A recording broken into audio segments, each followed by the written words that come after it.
बिस्मिल्लाहिर्रहमानिर्रहीम अस्सलामु अलैकुम। डियर स्टूडेंट्स, आज हम बुलियन आइडेंटिटीज को इस्तेमाल करके बुलियन फंक्शंस को सिंप्लीफाई करना सीखेंगे।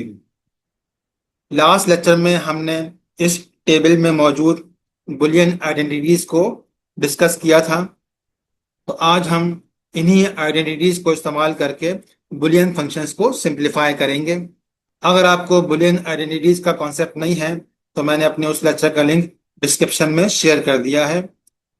आज के लेक्चर में हम specifically identity law of and, complement law of or, जबकि डिस्ट्रीब्यूटिव लॉ जो दोनों के दोनों हैं, एंड ओवर और, जबकि दूसरा और ओवर एंड, इनको इस्तेमाल करेंगे। तो स्टार्ट करते हैं। मैं लेक्चर का आगाज करता हूँ एक क्वेश्चन से, why Boolean identities are essential. अब आप एक बुलियन फंक्शन को कंसीडर करें, f equal to A complement B plus A B complement plus A B. इस फंक्शन में आप देख सकते हैं थ्री टर्म्स हैं।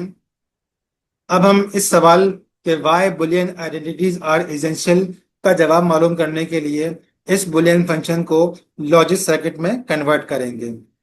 अगर आपको बुलियन फंक्शन को लॉजिक सर्किट में कन्वर्ट करना नहीं आता तो आप इस टॉपिक के मेरे इंट्रोडक्टरी लेक्चर को देख सकते हैं, लिंक मैंने डिस्क्रिप्शन में शेयर कर दिया है।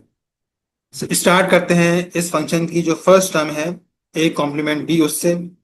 तो इसका लॉजिक सर्किट डिजाइन करने के लिए सबसे पहले तो हमें दो इनपुट्स चाहिए होंगी, एक ए और बी। उसके अलावा ए को ए कॉम्प्लीमेंट में कन्वर्ट करने के लिए हमें एक इन्वर्टर भी चाहिए होगा। फिर ए कॉम्प्लीमेंट बी, इन दोनों को कंबाइन करने के लिए हमें एंड गेट इस्तेमाल करना होगा। तो इस एंड गेट की आउटपुट पे हमें ए कॉम्प्लीमेंट बी मिल जाएगा। तो ये तो डायग्राम का वो पार्ट है जो कि फर्स्ट टर्म से हमने डिजाइन किया है। अब आते हैं सेकंड टर्म पे जो कि है ए बी कॉम्प्लीमेंट। तो इसका डिजाइन स्टार्ट करते हैं। पहले हम ए इनपुट से एक कनेक्शन लेंगे, उसके बाद बी इनपुट से हम एक दूसरी कनेक्शन लेंगे। क्योंकि यहाँ बी कॉम्प्लीमेंट है तो हम यहाँ बी वाले कनेक्शन पे एक इन्वर्टर लगाएंगे, तो हमें इस इन्वर्टर की आउटपुट पे बी कॉम्प्लीमेंट मिल जाएगा। अब हम ए बी कॉम्प्लीमेंट को कंबाइन करने के लिए एंड गेट इस्तेमाल करेंगे जिसकी आउटपुट पे हमें ए बी कॉम्प्लीमेंट मिल जाएगा। नेक्स्ट टर्म है सिंपल ए बी। यहाँ पर ए बी दोनों नॉर्मल फॉर्म के अंदर हैं, तो हम ए की कनेक्शन एक्सटेंड करेंगे और सिंपली बी की कनेक्शन एक्सटेंड करेंगे और इन दोनों को कंबाइन करने के लिए एक एंड गेट इस्तेमाल करेंगे। तो इस एंड गेट की आउटपुट पे हमें ए बी मिल जाएगा। ये तो हमने इस बुलियन फंक्शन की तीनों टर्म्स का डायग्राम जो है वो डिजाइन कर लिया है। अब आते हैं इन प्लस के सिंबल्स पे, जहां पे हमने इन तीनों टर्म्स को कंबाइन करना है with the help of plus या और गेट। तो इसका डायग्राम बनाने के लिए सबसे पहले हम जो एंड गेट की आउटपुट्स हैं इनको एक्सटेंड करते हैं। ये हमने एक्सटेंड कर दी हैं। अब इनको कंबाइन करने के लिए एक थ्री इनपुट का और गेट इस्तेमाल करते हैं। तो अब इस और गेट की आउटपुट पे हमें बुलियन फंक्शन एफ की आउटपुट मिल जाएगी। तो ये था डायग्राम इस गिवन बुलियन फंक्शन का। इस डायग्राम में आप लोगों ने देखा कि हमने three and gates, two not gate और एक और गेट का इस्तेमाल किया है। उसके अलावा हमने कई सारे वायर कनेक्शन भी इस्तेमाल किए हैं। उम्मीद है ये डायग्राम आपको समझ में आ गया होगा। अब हम इस गिवन बुलियन फंक्शन को सिंप्लीफाई करते हैं with the help of Boolean identities, और ये काम हम स्टेप बाय स्टेप करेंगे। तो फर्स्ट स्टेप में देखें, इस बुलियन फंक्शन की जो लास्ट टू टर्म है A B complement plus A B, हम इन पर अप्लाई करते हैं डिस्ट्रीब्यूटिव लॉ एंड ओवर और वाला। ये मैंने यहाँ पे इस लॉ की जो जनरल फॉर्म है वो लिख भी दी है। अब जो लास्ट टू टर्म्स हैं उन टू टर्म्स को आप देखें और कंपेयर करें इस डिस्ट्रीब्यूटिव लॉ की जनरल फॉर्म से। तो यहाँ पर ए की जगह ए ही लिखा है, लेकिन बी की जगह बी कॉम्प्लीमेंट, जबकि सी की जगह बी लिखा हुआ है। तो जब हम लॉ अप्लाई करेंगे तो ये हो जाएगा ए ब्रैकेट में बी की जगह बी कॉम्प्लीमेंट प्लस सी की जगह बी ब्रैकेट क्लोज। तो हम इन दो टर्म्स को इस एक्सप्रेशन से रिप्लेस कर सकते हैं।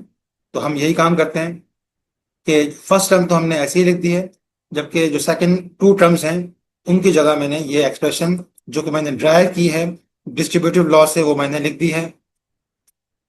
अगर हम आसान अल्फाज में कहें तो हमने यहाँ क्या किया है कि ए को हमने यहाँ कॉमन लिया है, जिसकी वजह से इस टर्म में बी कॉम्प्लीमेंट और इस टर्म में सिर्फ बी रह गया है। नेक्स्ट मैं यहाँ कॉम्प्लीमेंट लॉ का इस्तेमाल करने वाला हूँ, जिसमें हमने पढ़ा था कि ए प्लस ए कॉम्प्लीमेंट बराबर होता है 1 के। तो हम नेक्स्ट स्टेप में जो बी कॉम्प्लीमेंट प्लस बी है, इसको रिप्लेस कर देंगे 1 से। नेक्स्ट स्टेप में हम इस्तेमाल कर रहे हैं identity law, A dot one equal to A. यहाँ पे भी ए डॉट वन का आंसर ए ही आ जाएगा।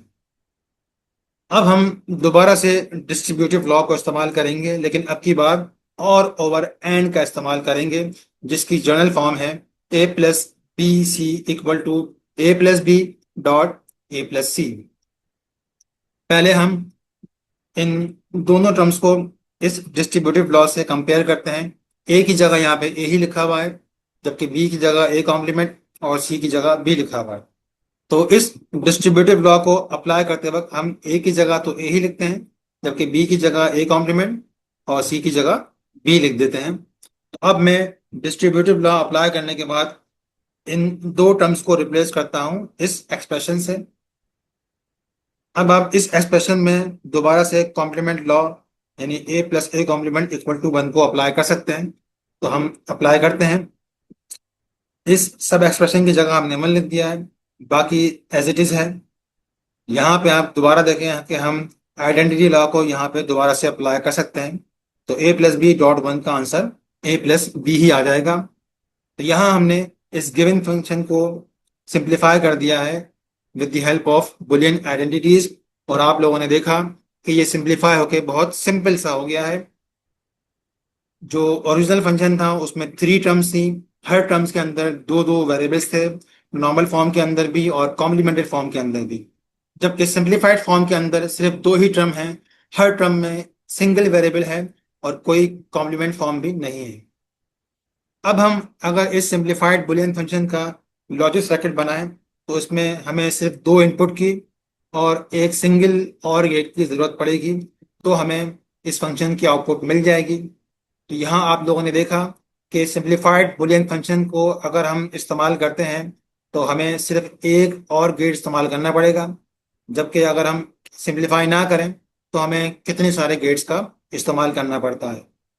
और अगर आप इस सिंप्लीफाइड बुलियन फंक्शन के लॉजिक सर्किट को कंपेयर करें ओरिजिनल बुलियन फंक्शन के लॉजिक सर्किट से, तो आप बखूबी अंदाजा लगा सकते हैं कि ओरिजिनल बुलियन फंक्शन का लॉजिक सर्किट कॉम्प्लिकेटेड भी है और कॉस्टली भी है।